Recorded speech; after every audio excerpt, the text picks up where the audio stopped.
नमस्ते दोस्तों। तो बहन की जॉइंट लीव ज़ाहिर होते ही हम तीनों भाई बहन बच्चों को लेके समर वैकेशन के लिए निकल पड़े हरिद्वार और ऋषिकेश की ओर। दिल्ली रेलवे स्टेशन पे ज़िंदगी में पहली बार कदम रखे। सुबह के 3 या 4 बजे थे आई थिंक। और ये है वहाँ का नज़ारा। बहुत ही ठंडा माहौल था वहाँ पे।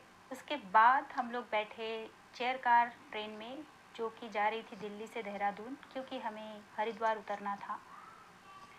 और ये है वहाँ का नज़ारा। काफ़ी मज़ा आ रहा था हम सबको, क्योंकि पहली बार हम लोग उत्तराखंड साइड जा रहे थे। और ये है गंगा जी का घाट, बहुत बड़ा और बहुत खूबसूरत सा। लगातार बहता हुआ ठंडा ठंडा गंगा जी का पानी, सुंदर सा लाल मंदिर। इस घाट का नाम मुझे नहीं पता, लेकिन पानी बहुत गहरा और साफ था, निश्चल था। इसमें डुबकी लगाने के लिए काफ़ी हिम्मत जुटानी पड़ रही थी।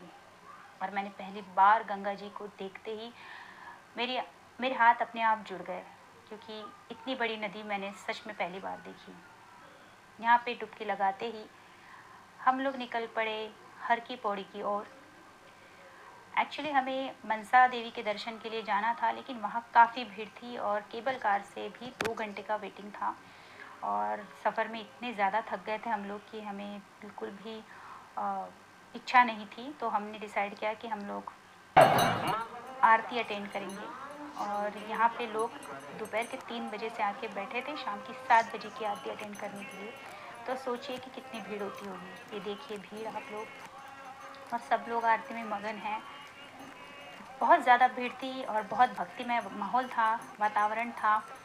लोग डुबकियाँ लगा लगा कर अपने सारे पाप धो रहे थे। ये बहुत सुंदर सा मंदिर है जिसको डेकोरेट किया गया है। देखिए ये सारा जो था बहुत ही ज़्यादा डिवाइन फीलिंग था, डिवाइन अनुभव था मेरे लिए। तो हाँ, थोड़ा सा थक भी गए थे और थोड़ा सा बोर भी हो रहा था हम लोग को, क्योंकि बहुत टाइम लगा लिया। और यहाँ पे जो सीनिक व्यू का एक्सपेक्टेशन लेके गए थे, वो जो 1001 दिए जलते हैं जैसा मूवीज़ में दिखाते हैं, वैसा हमें कुछ भी नहीं दिखा। क्योंकि हम लोग ऐसी जगह पे बैठे थे कि ना हमें कुछ भी ढंग से दिख नहीं रहा था बेसिकली। लेकिन हाँ, जो वाइब्स थे बहुत अच्छे थे। देखिए माता जी कितनी भक्तिमय भाव से गंगा जी का आदर सत्कार कर रही है। ये जर्नी बहुत ज़्यादा थका देने वाली थी, क्योंकि इतना लंबा ट्रेन का सफ़र करने के बाद थोड़ा सा भी रेस्ट ना करते हुए हम लोग हरिद्वार घूमने निकल पड़े थे। यहाँ पे हम लोग बहुत ज़्यादा थक गए थे। वहाँ से हम लोग निकले, फिर ये एक पुल दिखा हमें धनुष्यबाण शेप में, बहुत अच्छी लाइटिंग की गई थी वहाँ पे। तो सोचा जस्ट रिकॉर्ड कर लूँ। यहाँ से पूरा घाट दिख रहा है। और बहुत लेट हो गया था, आई थिंक 12 बज गए थे रात के, और थक भी बहुत ज़्यादा गए थे गाइस। उसके बाद ऑटो से हम लोग निकले ऋषिकेश के त्रिवेणी घाट की ओर। ये है वहाँ का नज़ारा। ये देखिए बहुत बड़ा और खूबसूरत सा घाट है ये देखिए पानी, ऐसा लग रहा था कि किसी बीच पे आए हैं हम लोग। वहाँ वैसी ही वाइब्स आ रही थी। यहाँ पे हरी हरी वादियों से बहता हुआ गंगा जी का साफ़ सुथरा और ठंडा ठंडा पानी, बहुत अच्छा लग रहा था।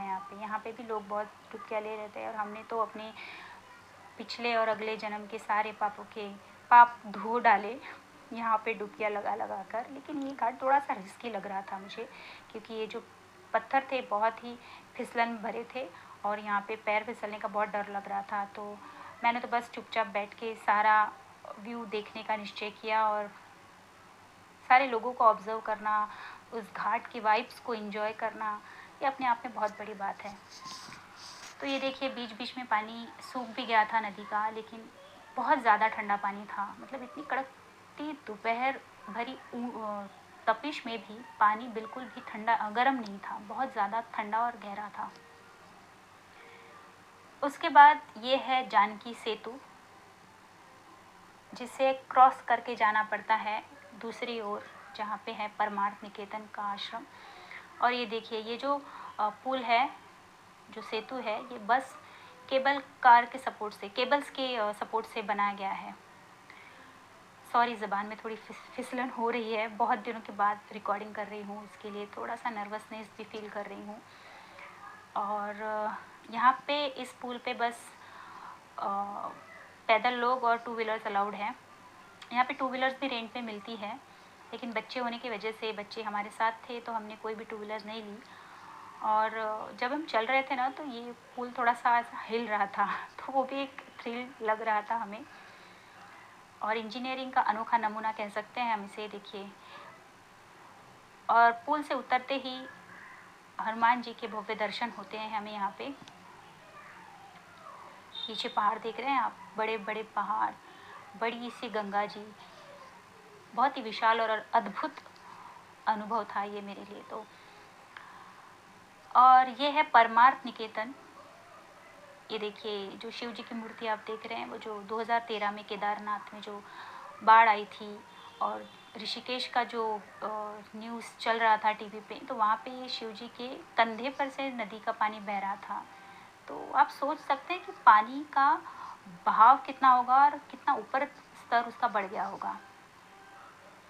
और ये है आरती का माहौल।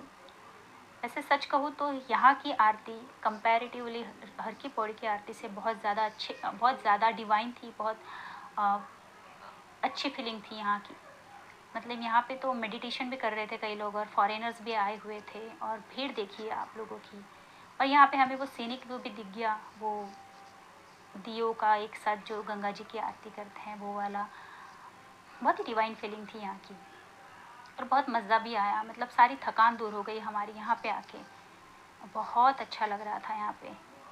आंखें अपने आप आंखों से अपने आप पानी बह रहा था, पता नहीं क्यों, क्या हो गया था, लेकिन बहुत ज़्यादा एनर्जेटिक और बहुत ज़्यादा उल्लसित फील कर रही थी मैं यहाँ पे आके।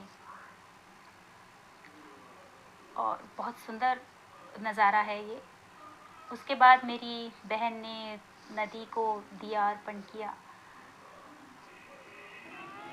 एक्चुअली हम लोग यहाँ से गुजरने के बाद मसूरी भी गए हैं, ऋषिकेश के बाद मसूरी गए थे दूसरे दिन, तो उसका भी ब्लॉग मैं डालने वाली हूँ।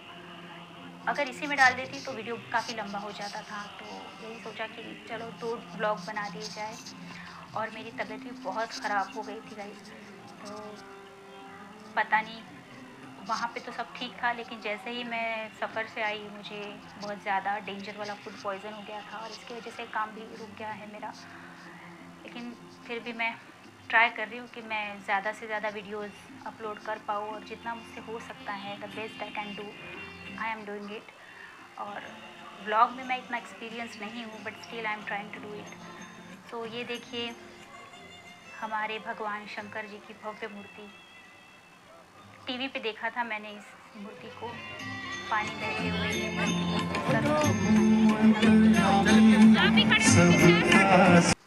और ये देखिए रात का नज़ारा, 10 बज गए थे यहाँ पे, और ये है वो पुल, जानकी सेतु, जहाँ से हम लोग परमार्थ निकेतन आए थे। इतनी सुंदर लाइटिंग की गई है यहाँ पे अपने तिरंगे की। और देखिए गंगा जी का गहरा हुआ पानी, बाप रे, बहुत अनोखी फीलिंग है। और इसे सब देखते ही ऐसा लगता है ना कि हम लोग कितने छोटे हैं। तो बस यही था ब्लॉग, उम्मीद करती हूँ आपको पसंद आया होगा। Bye bye.